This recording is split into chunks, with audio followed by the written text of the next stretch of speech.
For those of you that were not able to attend a tea party on April the 15th, you missed a great experience. All over the country, people were meeting, talking about what to do to take back our country. There were great speakers everywhere. It was not just, as some of the media said, it was the white right-wing extremists at these parties, and they called us idiots and things of that nature. Don't pay any attention to them. Most of them are just movie stars. They don't even have a high school education, so throw them out. Along with the House of Representatives, which we're about to get rid of real soon. And Tim, when we go on the website, go.com, that's GOOH.com, there is a questionnaire. Now, you have a list of questions. It's 100 questions, is that correct? A little more, but yes. And in the book, you have, is this some of the questions or all of the questions in the book? So the book started with, here's the questions I want my representatives to answer. I think there's 160 or 170 questions. We're trying to get down to 100, so we continue to weed out the ones that we think are least effective. But we also continue to add questions. As groups suggest new ideas, the question committee evaluates each of those suggestions. We're adding a question on the Read the Bills Act and the Single Bill Act. We've added a question on instant runoff voting. So the list is dynamic. And the idea from the questions are to let you define your own platform. Are you for or against each of the issues? And document that. And then when you sit down, you can compare your answers to the other 9 people in your candidate selection session. You will know exactly where you stand against them. If you agree with somebody 80 or 90% of the time, you'd probably vote for that person. If you agree with them 40 or 50% of the time, there's no way you'd vote for that person. So these questions will allow the other people in your session to determine if you're the person that can represent them. Now, one of the things that is a big issue with people is we have no choices right now. We talked about this briefly when we first met, is that really and truly we know that we are a two-party system in this country. Third party is just pretty much, if you vote for them, if you vote for somebody in a third party, most of the time your vote is just wasted.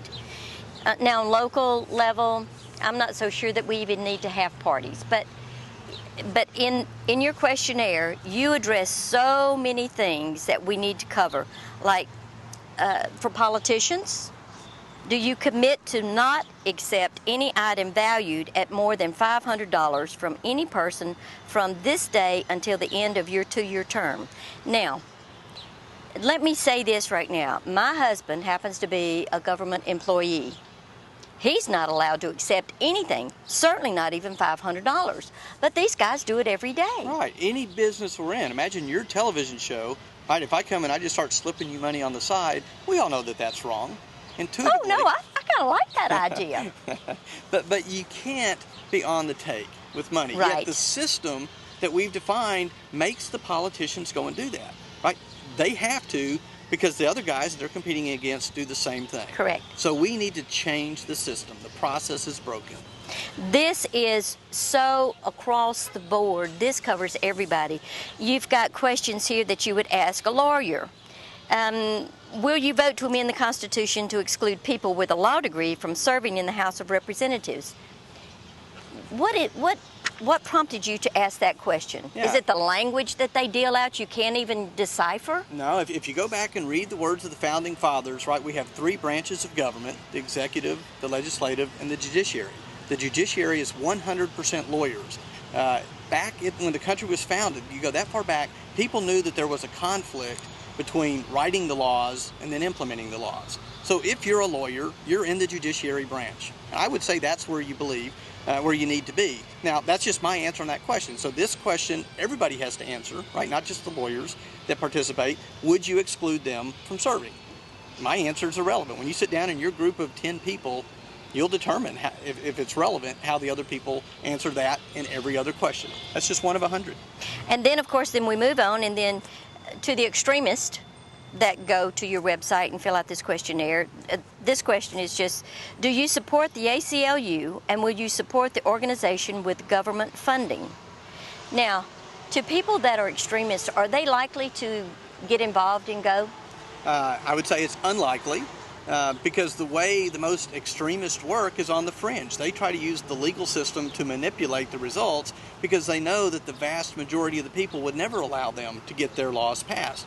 You could look at the KKK or NAMBLA or the ACLU or any of these kind of groups that are out there with this hidden agenda trying to manipulate the process. So this question is very simple. Would you support a group like the ACLU with funding? I'm not saying the answer is right or wrong. Clearly, I personally believe you should not. But in your group of 10, you will determine if that is relevant or not. All right. Well, we're going to continue more in just a minute with Tim Cox and GOOH.com. Get out of our house. I'm loving this. Oh, that's a McDonald thing, isn't it?